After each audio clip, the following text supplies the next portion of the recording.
प्रणाम करता हूं भारत माता को, आप सबके इस गुरु और माता पिता को।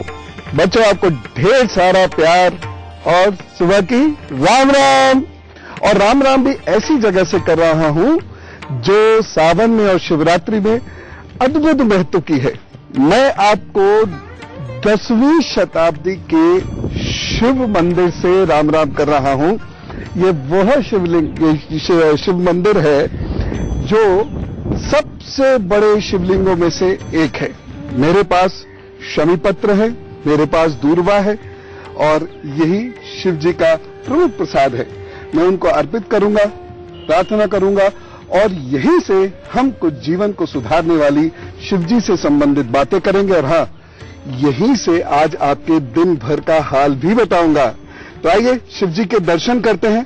ये बहुत पवित्र मंदिर है, ये साधना पीठ है, ये तप स्थली है और हम सब बहुत सौभाग्यशाली हैं जो यहां से आज शिव जी के दर्शन करते हुए गुरुलक गुरु करेंगे। मैं आज एक ऐसे शिवलिंग के दर्शन आपको करा रहा हूं और मैंने आप सबके लिए प्रार्थना भी की है जिससे आप सब लोग सुखी रहें, सौभाग्यशाली रहें, आप लोगों के घर में बहुत सारी हंसी खुशी आए, आपका स्वास्थ्य अच्छा रहे।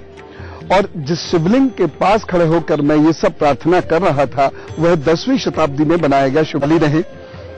आप लोगों के घर में बहुत सारी हंसी खुशी आए, आपका स्वास्थ्य अच्छा रहे।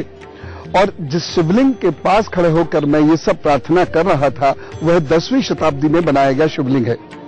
यह 28 फीट का है, जिसमें 21 फीट जमीन के नीचे है, 7 फीट जमीन के ऊपर। और ये पांडवों ने अपनी मां कुंती के लिए बनवाया था। एक ही रात में शिवलिंग को बनवाया गया था और शिवलिंग की जो पीठ है ये 18 फीट से भी ज्यादा बड़ी है।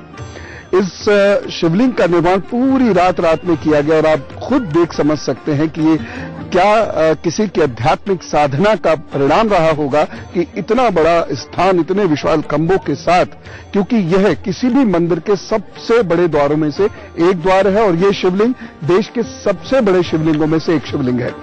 तो एक ही रात में जहां पर इतने बड़े कार्य हो सके होंगे वहां की आध्यात्मिक ऊर्जा क्या होगी। और यही आध्यात्मिक ऊर्जा, इसी आध्यात्मिक ऊर्जा से मैं कुछ ऊर्जा लेकर आपको ये बताना चाहता हूं कि जीवन में सुख सौभाग्य क्यों नहीं आ पाता और कैसे आएगा। कभी सोच के देखिए कि हम में से कुछ लोग दुर्भाग्य से सदैव क्यों जूझते हैं। कभी ये भी सोच के देखिए कि कुछ बच्चे कुछ बच्चों से बेहतर क्यों होते हैं, कुछ बच्चे कुछ बच्चों से बहुत कमजोर क्यों होते हैं। कभी ये भी सोचिएगा कि हमारे कुछ लोगों के काम तो तुरंत बन जाते हैं, स्मूथली हो जाते हैं, वहीं कुछ लोगों के काम कभी नहीं बन पाते। कुछ लोग बहुत इंटेलिजेंट होते हुए भी कुछ नहीं कर पाते, वहीं कुछ लोग कुछ कम इंटेलिजेंट होते हुए भी बहुत प्रतिष्ठा पा जाते हैं। ये भी कभी आप सोचकर देखिएगा कि आपका रहन सहन बहुत अच्छा है, उसके बाद भी आप बीमार जल्द पड़ते हैं, वहीं बहुत सारे लोगों का रहन सहन उतना अच्छा नहीं होता, बावजूद उसके वह बीमार कम पड़ते हैं। ऐसा क्यों होता है? ये ठीक है कि ये तकदीर के खेल हैं, लेकिन उससे थोड़ा और पीछे जाके देखिए कि ये तकदीर कहां से बन रही है। क्या हमारे हाथ में है इसको चेंज करना? और मैं ये कहता हूं ना आपसे कि है हमारे हाथ में चेंज करना, लेकिन ये चेंज कैसे होती है? ऊर्जाओं से होती है। वस्तुतः सूर्य, चंद्र, मंगल, बुध, बृहस्पति, शुक्र, शनि, राहु, केतु, ये जो 7 ग्रह और 2 छाया ग्रह हैं, ये हमारे अंदर कुछ ऐसी ऊर्जाएं उत्पन्न करते हैं या हम साधना के माध्यम से कुछ ऐसी ऊर्जाएं उत्पन्न करा सकते हैं इन ग्रहों से जो हमारा दुर्भाग्य ये खत्म करें। जैसे सावन का समय ये एक ऐसा समय होता है, या शिव जी की पूजा का समय ये एक ऐसा समय होता है जब हम अधिकतम ऊर्जाएं प्राप्त कर सकते हैं। अभी मैं आपको मेष, वृषभ, मिथुन और कर्क राशि का हाल बताऊंगा और फिर बताऊंगा कि कैसे इसी ही ऊर्जा को छेड़कर आप और आपके बच्चे विलक्षण हो सकते हैं, दुर्भाग्य पर विजय प्राप्त कर सकते हैं। मेष राशि, आज आपके दिन का हाल बहुत अच्छा है, अच्छी चीजें होंगी, कोई कार्य आपके पूर्ण हो सकते हैं। बस कोई आपको धोखा देने की या हवाई किले आपके लिए बनाकर कुछ भ्रम उत्पन्न करने का प्रयत्न अवश्य करेगा, सावधान रहिएगा। आज के दिन की महत्वपूर्ण सावधानी है वाहन को लेकर। वाहन बहुत ध्यान से चलाने की आवश्यकता है, अन्यथा दुर्घटना के संकेत मिल रहे हैं। उपाय क्या करेंगे? थोड़ी देर माता जी के पास बैठिए, उनका आशीर्वाद प्राप्त कीजिए, उनको अपने हाथ से जल पिलाइए और काम पर चलिए, प्रभु सब ठीक करेंगे। वृषभ राशि, कुछ दुर्घटना के संकेत दिखाई दे रहे हैं, इसलिए थोड़ा सा आज अलर्ट रहने की जरूरत है। खासतौर से वह लोग जो दौड़ भाग के काम करते हैं, उछल कूद के काम बहुत ज्यादा करते हैं, कहीं उनको चढ़ना उतरना बार बार पड़ता है, वो केयरफुल रहें। आज की सावधानी है, सावधान आपको रहना है कहीं धन देने में। यदि आप कहीं धन दे रहे हैं तो थोड़ा अलर्ट रह के दीजिएगा, अन्यथा परेशानी हो सकती है। उपाय क्या करना है? अभी भगवान शिव के सामने नतमस्तक होइए, थोड़ा सा उनको शहद अर्पित कीजिए, काम पर चलिए, प्रभु सब अच्छा करेंगे।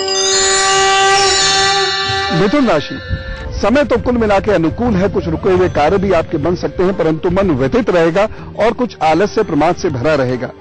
इस दिन की आपकी सावधानी बहुत विशेष है। आपको इस दिन धन खोने या महत्वपूर्ण चीज खोने या महत्वपूर्ण सामान खोने से बचाना है, अलर्ट रहिएगा। उपाय क्या करना है? दिन आपका बहुत बेहतर निकले, इसके लिए थोड़ा सा गुड़ खाकर, गुनगुना पानी पीकर अपना दिन प्रारंभ कीजिए, प्रभु सब ठीक करेंगे। कर्क राशि, यह दिन आपको थोड़ा सा उदास कर सकता है, थोड़ा परेशान व्यतीत कर सकता है, लेकिन कुल मिला के यह दिन है आपके लिए बहुत अच्छा। थोड़ी सी मेहनत कीजिएगा, काम रुके हुए जरूर बनेंगे और विद्यार्थियों के लिए दिन कुछ विशेष करके दिखाने का है। इस दिन की सावधानी, इस दिन आपको एक छोटी सी सावधानी रखनी है कि आप अपनी वाणी पर बहुत नियंत्रण रखें और यह पूरा दिन केवल इधर उधर घूमने या आलस्य में ना निकाल दें। उपाय क्या करेंगे? शिव जी को थोड़ा सा दूध अर्पित कीजिए, ओम नमः शिवाय का 108 बार जप कीजिए और अपने काम पर चलिए, प्रभु बहुत कृपा करेंगे। जिस भी व्यक्ति को दुर्भाग्य जब बहुत पकड़ता है तो उसके कुछ सामान्य लक्षण होते हैं। पहला लक्षण क्या होता है? वह स्वतः अंदर से व्यथित होता रहता है। वो बाहर का वातावरण उसको व्यथित कर पाए या नहीं कर पाए, लोग उसको व्यथित कर पाए या नहीं कर पाए, लेकिन वह स्वयं से ही व्यथित रहेगा। हमेशा नकारात्मक सोच उसके अंदर रहेगी और वह परेशान होता रहेगा। यह कमजोर चंद्रमा की एक बड़ी विशेष निशानी है। ऐसे लोग किसी के डराए जाने से डरने की जरूरत ही नहीं है, ऐसे लोग खुद से ही डरे रहते हैं। ऐसे लोग हमेशा अपनी ही कल्पनाओं से डरे रहते हैं। ऐसे लोग हमेशा अपनी ही द्वारा उपजाई चिंताओं से फंसे रहते हैं। दूसरा बड़ा महत्वपूर्ण लक्षण है, यह लोगों को माता का या ननिहाल का बहुत ज्यादा सुख नहीं प्राप्त होता, इसलिए उनके जीवन में बड़ा संघर्ष होता है। तीसरा इन लोगों का लक्षण है कि यह कफ से जूझते हैं, ये पित्त से और गैस से जूझते रहते हैं और कफ या पित्त या गैस इनको कभी ना कभी परेशान करती रहती है। अगला लक्षण है दुर्भाग्य का आलस्य। जिस व्यक्ति का आलस्य जितना ज्यादा होगा, समझें कि उसकी किस्मत में चाहे वो कितना भी इंटेलिजेंट क्यों ना हो, अचीवमेंट्स बहुत कम होंगे। साथ ही साथ मस्तक पर उभरने वाले दाग धब्बे, ये अच्छी निशानियां नहीं है। या स्त्रियों के दाहिने और पुरुषों के बाएं शरीर पर उभरने वाले मोटे तिल, वह भी अच्छी निशानियां नहीं है। और इन सब को हम कंट्रोल कर सकते हैं। तो फिलहाल जान लेते हैं सिंह, कन्या, तुला और वृश्चिक का हल, फिर बताता हूं कुछ उपाय और गुरु मंत्र में आज हम शिव जी की एक खास कथा भी सुनेंगे। सिंह राशि, इस दिन थोड़ा सा क्रोध की वजह से कुछ परेशानी आपको हो सकती है और साथ ही साथ वाणी दोष इस दिन बड़ा प्रबल है, इसलिए अपना बहुत ध्यान रखना होगा, अन्यथा कोई समस्या हो सकती है। सावधानी क्या रखनी है? इस दिन आपको सावधानी रखनी है गरिष्ठ भोजन से। गरिष्ठ भोजन की वजह से कुछ समस्या शरीर में होने के संकेत मिल रहे हैं। उपाय क्या करेंगे? इस दिन जल बहुत पीजिएगा और भोजन बहुत कम कीजिएगा, फलों का सेवन अधिक कीजिएगा और अभी गहरी सांस लेकर ओम नमः शिवाय करके अपने काम पर जुटिए, तो वो सब ठीक करेंगे। कन्या राशि, धन की लेन देन के लिए यह दिन बहुत अच्छा नहीं कहा जा सकता। आपको अपना बहुत ध्यान रखने की जरूरत है।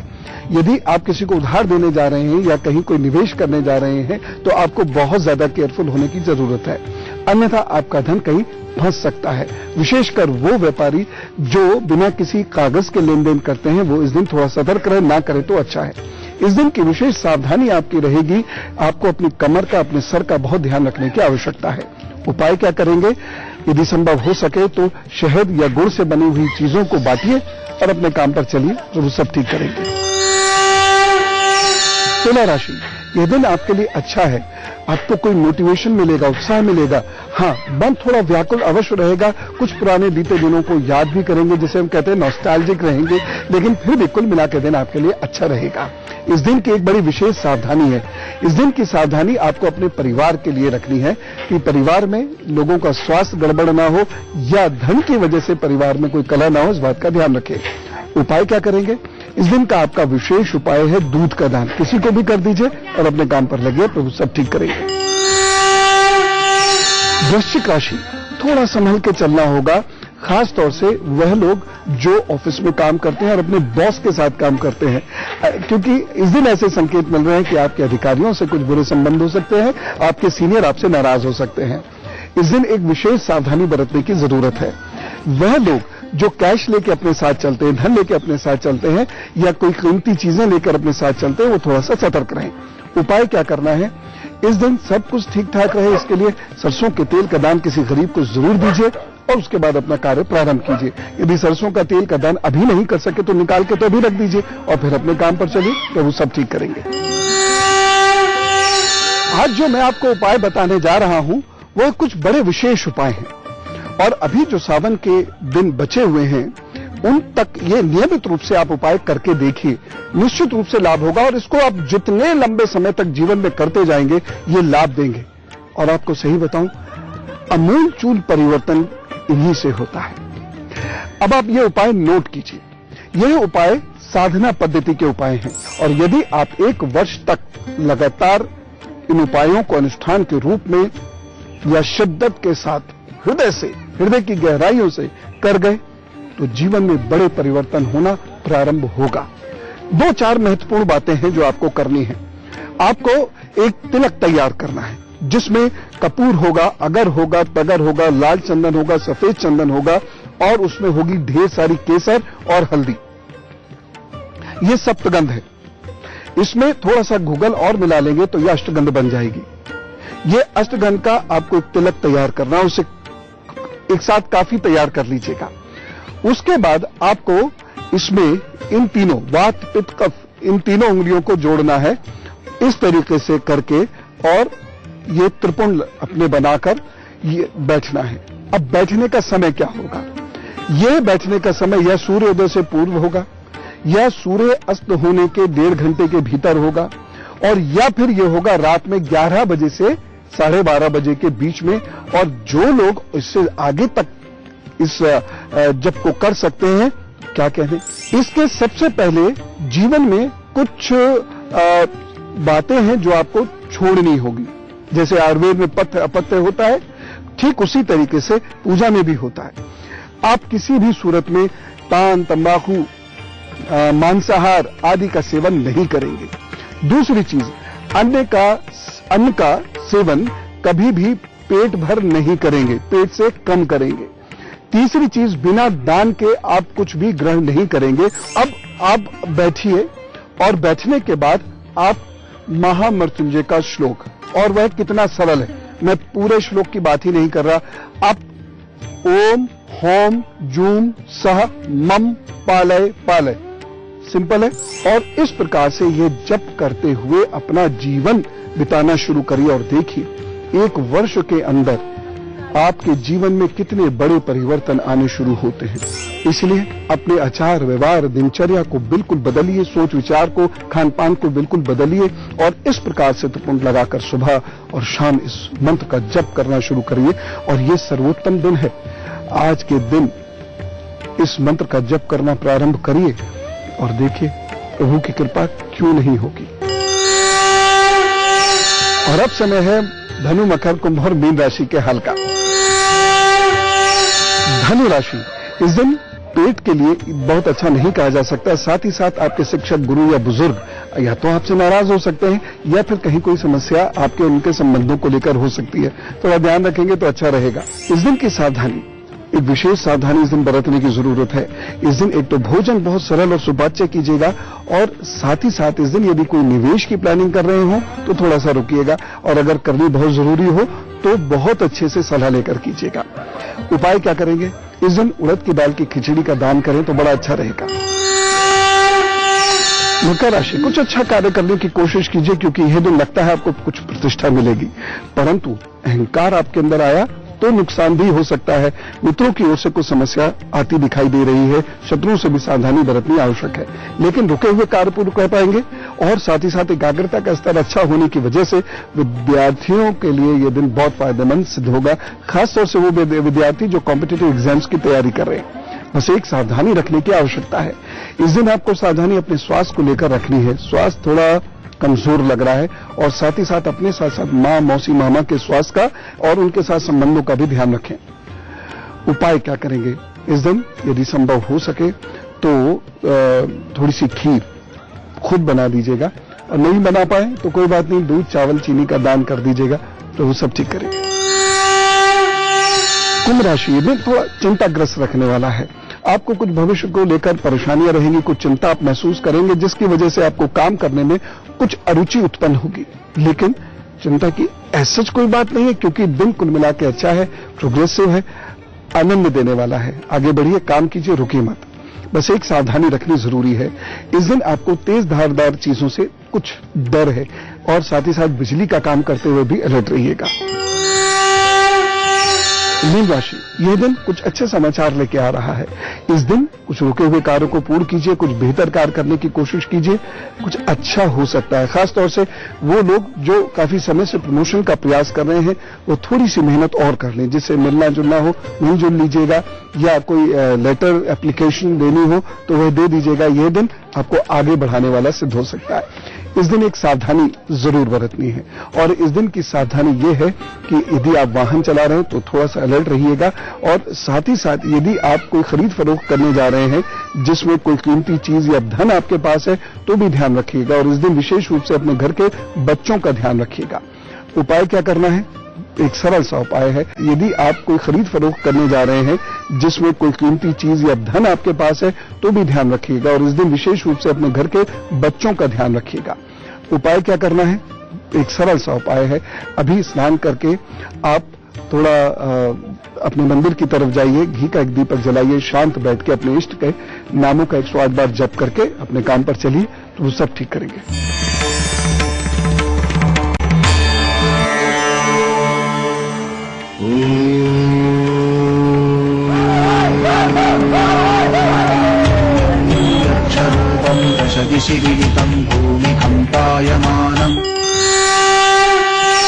तो मैं इस पावन धरती से उन सभी लोगों को बहुत ढेर सारी शुभकामनाएं, बधाई देता हूं जिनका है आज जन्मदिन, और सब लोगों से मिलकर कहता हूं कहिए wish you very happy birthday.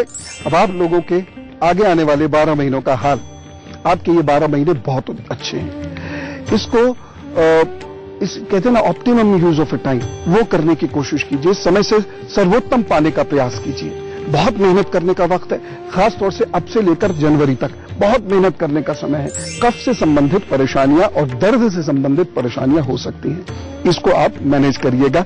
ठंडी चीजें खाना बंद कीजिएगा, दही भी खाएं तो छौंक कर खाइएगा। उपाय क्या करने हैं? सोमवार को आप शिव जी का थोड़ा पूजा पाठ जरूर किया कीजिए, और बृहस्पतिवार को किसी बुजुर्ग को बेसन की मिठाई, या गाय को बेसन की मिठाई, या पुरोहित जी को बेसन की मिठाई अवश्य खिला दिया कीजिए। प्रभु ने चाहा ये 12 महीने आपको कुछ विशेष देंगे। इस धरती से आपसे कह रहा हूं, जरूर लाभ मिलेगा। और अब गुरु मंत्र। सावन का महीना है, और सावन के महीने की एक प्रथा जो आप कभी मत तोड़िएगा, वह है ज्ञानार्जन की। हम सावन के महीने में शिव और शिव द्वारा प्रदत्त ज्ञान को लगातार प्राप्त करने की कोशिश कर रहे हैं। आज भी मैं आपको एक महत्वपूर्ण ज्ञान की बात बताता हूं। ब्रह्मा जी के बहुत अनुमोदन के बाद भगवान शिव अवतरित हुए। भगवान शिव ने किस प्रकार मनु और शत्रुपा को उत्पन्न किया और इस मानवीय सृष्टि को, इस मैथुनी सृष्टि को आगे बढ़ाया, इसके विषय में मैं आपको बता ही चुका हूं। लेकिन भगवान शिव के यहां इस ब्रह्मांड के इस हिस्से पर परमानेंट उपस्थिति चाहिए थी। अगर ये परमानेंट उपस्थिति नहीं होती तो इस धरती पर स्थायित्व उत्पन्न नहीं हो पाता। इस कारण से भगवान शिव ज्योतिर्लिंग के रूप में इस धरती पर उपस्थित हुए। अब ज्योतिर्लिंग में और शिवलिंग में अंतर होता है। हम सामान्यतः शिवलिंग क्या समझते हैं? शिव जी के शरीर का एक हिस्सा या जननांग, जबकि शिवलिंग का अर्थ जननांग नहीं है, ज्योतिर्लिंग का अर्थ जननांग नहीं है, लिंग का अर्थ ही जननांग नहीं है। यह संबंध है आकाशीय और धरतीय व्यवस्था का। यह संबंध है मनुष्य के उत्पत्ति का। यह संबंध है पुरुष और प्रकृति का।